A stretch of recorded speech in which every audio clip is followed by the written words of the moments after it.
Hi, I'm Becky Hayes, and I'm the Deputy Editor of Cooks Illustrated magazine. Today I'm going to be making a roasted beet and carrot salad with watercress. It's a recipe that I developed way back in 2008, and it has stood the test of time. I still make it regularly. Great for the fall season, the colors are beautiful, and you can even make it ahead, and we'll talk about that in a little bit. To get started, we're gonna start with our beets, and I have 1 pound of beets, and they just need to be peeled. Some people wear gloves when they work with beets, and you can do that. I don't mind if my hands get a little bit stained, so I'm just gonna take my chances here. And I do find if I wash my hands really fast, shortly after peeling, that it isn't a big problem. So before I continue, I'm going to put a baking sheet on the bottom rack of a 500-degree oven. That's gonna help the veggies get really nice and dark when I add them to the pan. They'll sizzle because the pan will be super hot. So now I'll continue prepping the beets, and I want to cut them into 1/2-inch thick wedges. Just cut off the top and the bottom.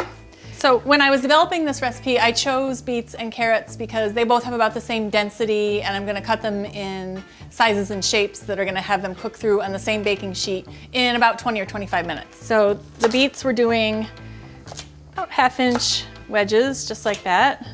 All right, the last beets, push those to the side. And now I will move on to my carrots. I have 1 pound of carrots, and I'm gonna peel them and then cut them on the bias into 1/2-inch thick slices. So once in a while for recipes, we will leave the peel on carrots, but that's rare. The peel does have a little bit of a, I'll call it earthy to be nice. To me, it tastes a little bit dirty. So I definitely like to take the peels off for this. Not only that, but it exposes that really nice, pretty orange color for the carrot. Just take off the top and the bottom, and then I'm gonna cut these on the bias 1/4-inch thick.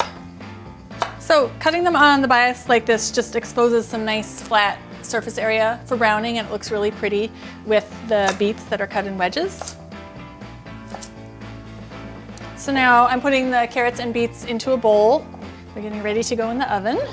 Okay, so I'm adding 2 tablespoons of olive oil, and then 1/2 teaspoon of sugar, and that's really gonna help the veggies caramelize in the oven. 1/2 teaspoon of salt. All right, so I'm gonna toss the veggies with the oil and the seasonings and the salt here. And I like to do this in a bowl. Sometimes, if I'm lazy, I admit, I'll sometimes put them on the sheet pan and drizzle them, but you really get much better coverage if you can really give them a good toss in the bowl here. So don't be lazy like me, do it like this. And all right, these are ready to go on our baking sheet. Now our baking sheet is super hot. It's been in a 500-degree oven heating up, so make sure you grab it with a towel or an oven mitt. Okay, here goes the veggies. Woo! All right, we're cooking. That's what we wanted. So I'm just arranging them here. I'm not gonna go crazy with it, but I want as many flat sides as possible to be touching the baking sheet so they'll get nice and brown. Just take a second to arrange them. Okay, that looks pretty good. So let's put these back in the oven. Put these guys back in. And these will cook for 20 to 25 minutes. They need to get nice and tender, and they should get nice and brown on that underside too. All right, so while the veggies are roasting in the oven, I'm gonna make a super simple dressing to go on top of them, starting with a shallot. And I like to leave the root end on, so I take this end off, leave the root, and then peel it. Shallots are so nice to use raw in a dressing like this. They have this really subtle oniony flavor, and they add this nice little purple color and a tiny bit of crunch. They really are just perfect for vinaigrettes like this. We want the whole shallot. We want about 3 tablespoons. So the way you mince a shallot, or the way I do it, is I cut down, making nice vertical strokes that are pretty close to each other. The closer you get them, the finer your mince will be. And you make some horizontal cuts, like so. And then you're ready to just cut down. Voila.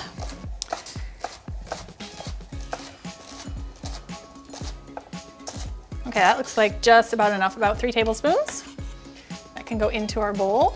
Now I'm going to add just 1 tablespoon of olive oil. Remember, we use 2 tablespoons on the veggies themselves, so I don't want the dressing to be really greasy. So just a single tablespoon of olive oil into the dressing here. And then I have some nice white wine vinegar. I didn't want to use red wine because that might disturb the color of the beets and the carrots. So 2 tablespoons of white wine vinegar.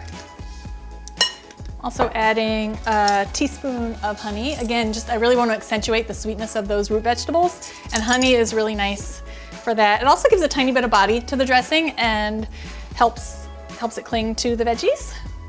So a nice teaspoon of honey. Sometimes I even add a teeny bit extra, to be honest. So you can do what you want. And then a little bit of salt and pepper. So 1/4 teaspoon of salt, and 1/8 of a teaspoon of pepper. Okay, and we'll just give that a whisk. All right, and that's it for the dressing. That's super simple.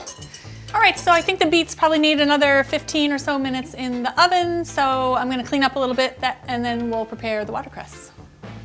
While the veggies finish up, I'm going to prep some watercress, which will be sort of a bed of greenery for the salad. And I have 6 ounces of watercress here. Watercress has a nice peppery taste. It's gonna go really well with the sweet veggies. And you just wanna pull off any thick stems. The thinner, more tender stems are totally edible and delicious, but I'm just gonna go through and pick off the thicker ones.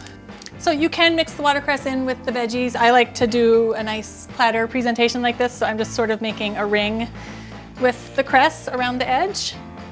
But if you don't have time for this, that's okay. You can mix it all together. All right, that looks good to me. So we still have a few more minutes left with the beets and the carrots.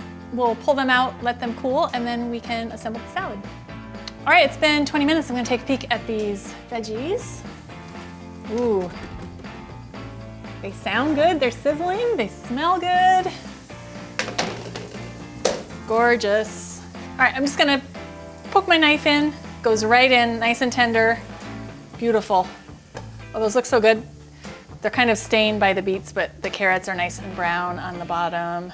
So while these are still hot, I'm gonna put them into that dressing that I made, and that way they can soak up all the delicious dressing while they cool down. So we'll just scrape them right into the bowl here. Come on guys, some of them are reluctant to go in. I don't know why, it's so good. Go on in. There we go. All right, I'll give these a stir, and they're gonna soak up all that vinegar. The shallots are gonna soften just a tiny bit from the heat of the vegetables. Oh, the honey, oh my gosh, that smells so good. Smells amazing. And we wanna let these cool down completely. We're building a salad, so we don't wanna wilt that watercress. So we'll let this sit for about 20 minutes. It'll be at room temperature, and then we'll put everything all together. All right, our veggies have been cooling for 20 minutes, and it's time to put the salad together. So all I'm going to do is just put them right in the center, like so. So if you want to, you can make these veggies ahead of time, put them right in the dressing, cool them down, put them in the fridge, and then your salad is pretty much ready to go when you are. Just bring them to room temperature and put them on the watercress when you want to serve. All right, that looks pretty good to me. I'm gonna dive in, take myself a little taste of this guy. So this is really nice as a side dish, as a first course, but sometimes I like to serve it as an entree too, just for a light lunch or something. If I'm going to do that, I'll add blue cheese and walnuts. It's really nice with goat cheese and pistachios. Any kind of nut and cheese combination would be really good here, I think. And that just gives a little more protein, makes it a little more substantial if you want to have it with some bread for lunch. So I'm gonna dive in. Oh, so good. The carrots get so sweet in the oven with a little bit of the honey on there and the white vinegar. So here's a great fall salad using 2 of my favorite vegetables, and I hope you'll try it.